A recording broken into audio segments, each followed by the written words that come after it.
New York progressive Alexandria Ocasio-Cortez has endorsed President Joe Biden's 2024 reelection bid. Let's watch. So president's only primary opponents are Marianne Williamson and Robert F. Kennedy Jr. Haven't been any rumors about anyone else even thinking about jumping in. Will you be supporting Joe Biden for reelection? I believe given that field, yes. I think he's done quite well, given the limitations that we have. I do think that there are ebbs and flows, as there are in any presidency.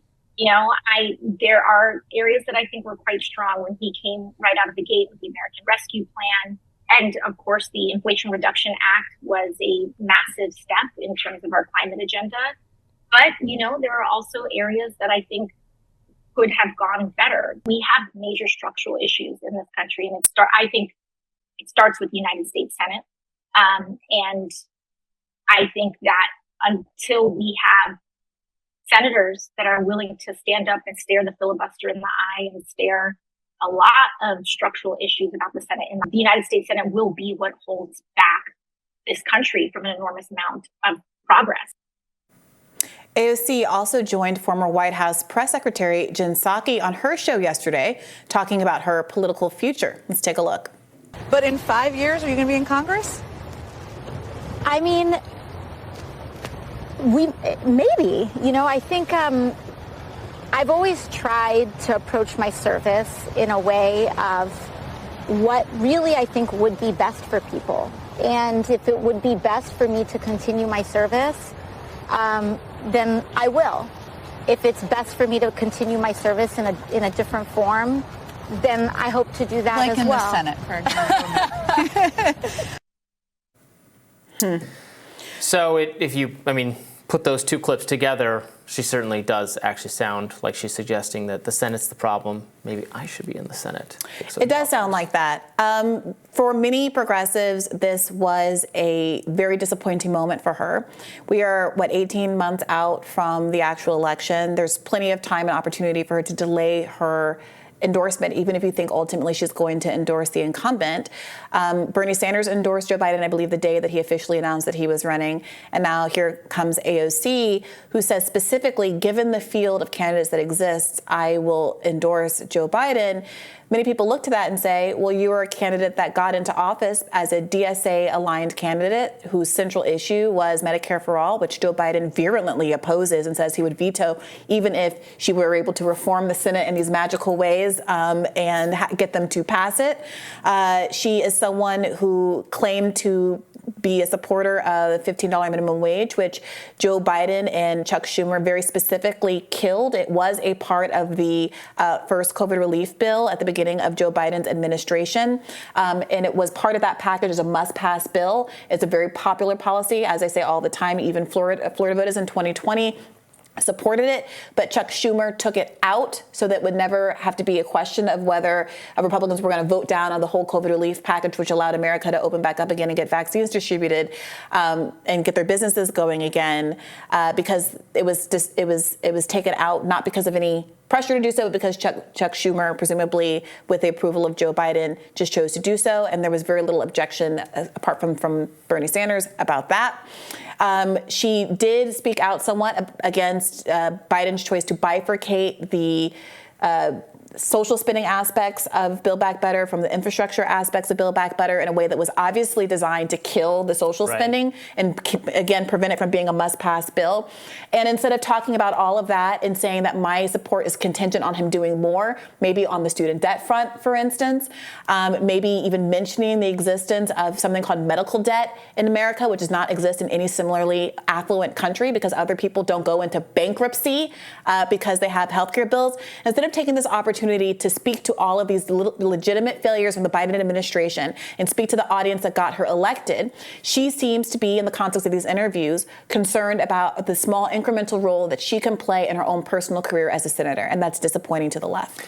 Same thing with Ukraine. I mean, remember the very tepid attempt that was, I think, was almost a year ago now, it was probably a full year ago, that some progressive members of the House made that letter that they put together asking a very mild criticism of the administration's efforts here. That, again, that was a full year ago. This is still going on with just as much ferocity. Biden is going to send cluster bombs to Ukrainian forces with all, we talked about earlier in the show, with all the downside of that. Again, that's not on AOC. She can have whatever view of it she wants, and she and I don't have the same views on a whole lot of policies, but I object to a lot of our Ukrainian strategy and the lack of urging of diplomacy and the lack of realism that this needs to be brought to an end. I would think, based on, as you said, she was a DSA-aligned candidate. I know this is something where my views and people on the left can find some common cause. We've found some common cause on this.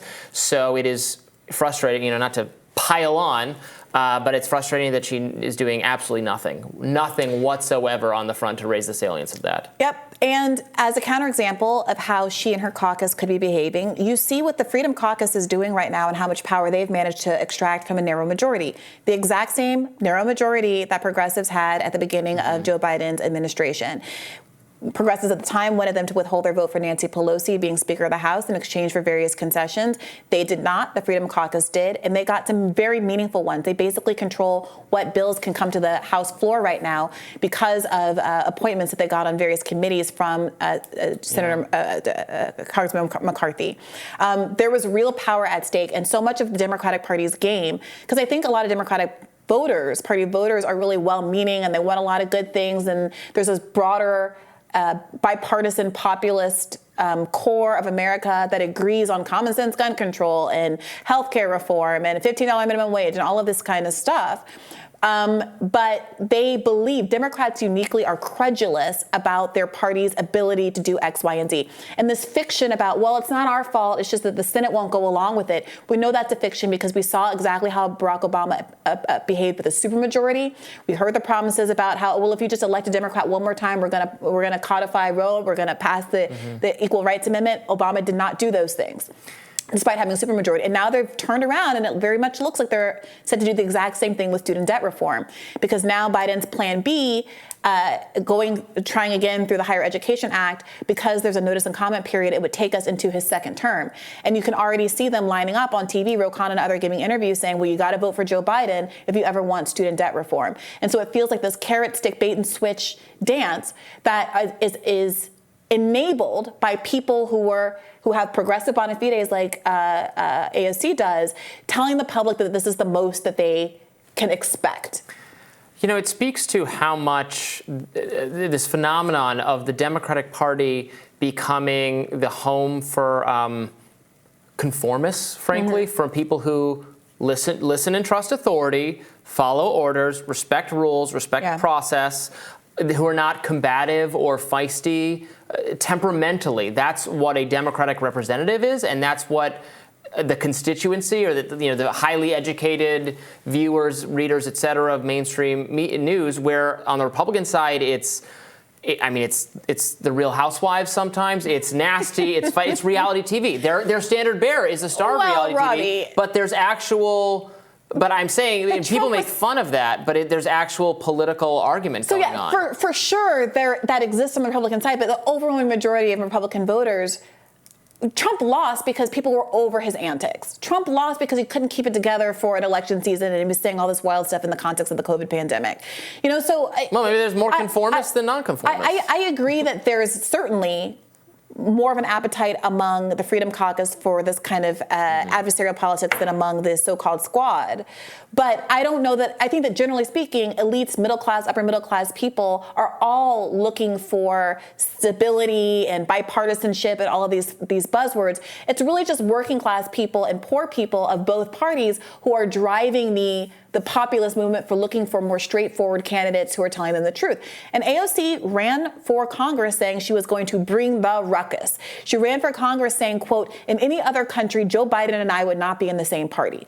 Well, if you feel so strongly that you should not be in the same party as Joe Biden, why on earth, a year and a half before an election, are you choosing to weigh in with an endorsement instead of saying, well, we deserve to have more candidates if you don't like the candidates that have already thrown their hat in the ring?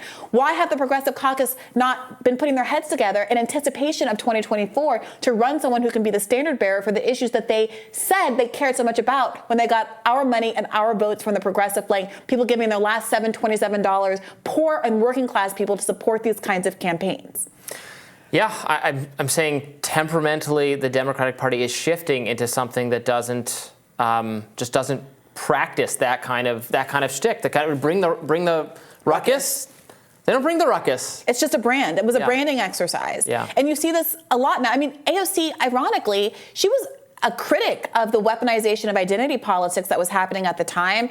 She said it's not enough for you just to vote for people who are black or Latino or female or whatever, that you have to look at their substantive politics. Where is that discussion now? Richie Torres, who holds himself out as the progressive because he's black, Latino, and gay in New York City, is out here basically tweeting out AIPAC talking points about the murders, all of that was going on in Jenin in Israel and Palestine right now. Where is the pushback from the squad about the rhetoric that he's putting out about that? When's the last time they were forcefully having a discussion about freeing Julian Assange? Yeah, AOC again, that's for on that a long time Republicans, ago. And then people who are not Republicans but are outside the Democratic coalition, like RFK Jr. and Marianne Williamson type people. And Cornel West is running for office. Green Party, and it's all the outsiders. For Cornel West? It's not. Yeah. In that moment, on one of the most popular podcasts in America, this liberal touchstone, for her not to use that opportunity to inform the public that there are even these other candidates in the race.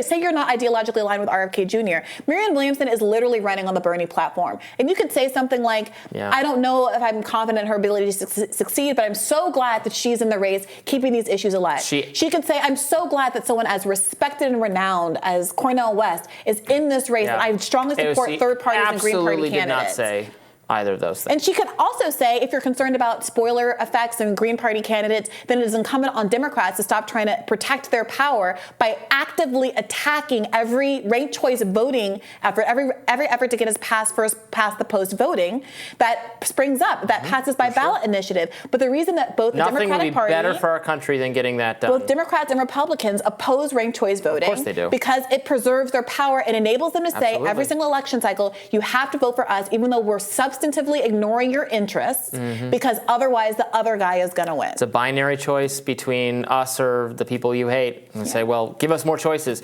Change the system so that there are better choices. Well, of course they're not going to do that. They're never going to do that. So I said in the last 5 to 10 minutes what I think could be very useful for AOC to say using her platform. I am not invited on shows like Pod Save America, and I would like to see someone like AOC and the rest of the squad using their enormously important platform to advance the interests of the left and not advance the interests of the Democratic Party.